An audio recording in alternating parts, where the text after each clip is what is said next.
The dysfunctional family is of 5 types. If you have this type of family, you know someone has this type of family, they need help. Number 1, the substance abuse family. They are the family who take drugs. They are the family who are addicted to addictions, alcohol and so on. In fact, alcoholism is the number 1 or the first, one of the highest 5 top causes of domestic violence in the world. Drugs and intoxicants. So substance abuse family is dysfunctional family.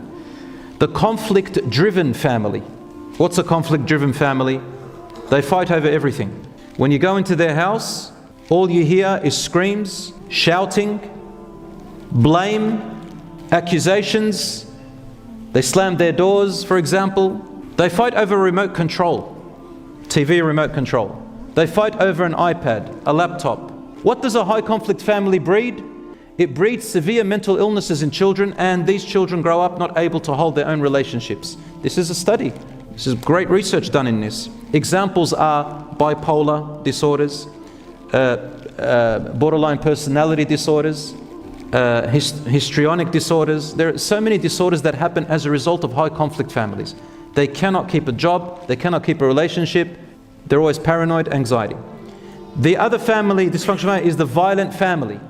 You go to their house, all you hear are things being broken, shattered. You find holes in the walls, you find holes in the doors. There are bruises. There's always someone running away. Subhanallah. The violent family. That's a dysfunctional family. These children will grow up. These children, brothers and sisters, will run away and find their identity somewhere else. They will hate themselves and hate the day that they were born. That's how they are. And the other one is the authoritarian family. The family that thinks that the only way to function in a family is as if you've got an authority with only rules. The authority rules, but there's no listening, there's no giving and taking, there's no conversing, there's no laughter, it's just rules. Authoritarian, it's only one-way direction. This is a dysfunctional family even in Islam.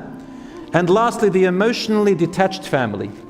They're the family who don't have this emotional bond. You find, for example, the father's in the car, or the mother driving to school, driving somewhere. They hardly say a word to each other. If they do, it's all about rules and superficial things. And these types, the majority of the modern day families are, if you go to their houses, this is the emotionally detached family, you'll find mainly 2 types of scenarios, mainly. I'm not saying everybody, but mainly.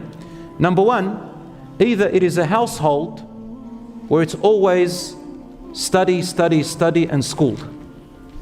They go to school, they come back from school, there's still school at home. Kids can't get any sleep, there's no fun, study, study, study, study night and day. So the parent is like a teacher all the time.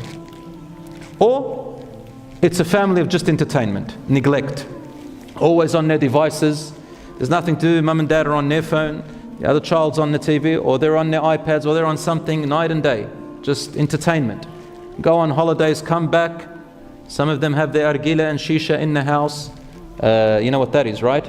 Musalsalat after musalsalat, which is like series after series on TV. Sometimes we stay up till 2 a.m. and then we say we've got no time for our kids, we're tired. Brothers and sisters, this is a dysfunctional family. One of the ways to make a functional family is to try and get back to natural human behavior, and that is eat together. Eat together, it is a sunnah. When you eat together, you converse together and put your devices away. Rasul ﷺ said there is blessing in eating together, and it brings you closer. The only creatures who don't eat together and they eat alone are beasts and animals, like the wolves. Each one wants their own little, they snatch it away. The lions, they come and fight, they have to snatch it away. Nobody cares about anyone.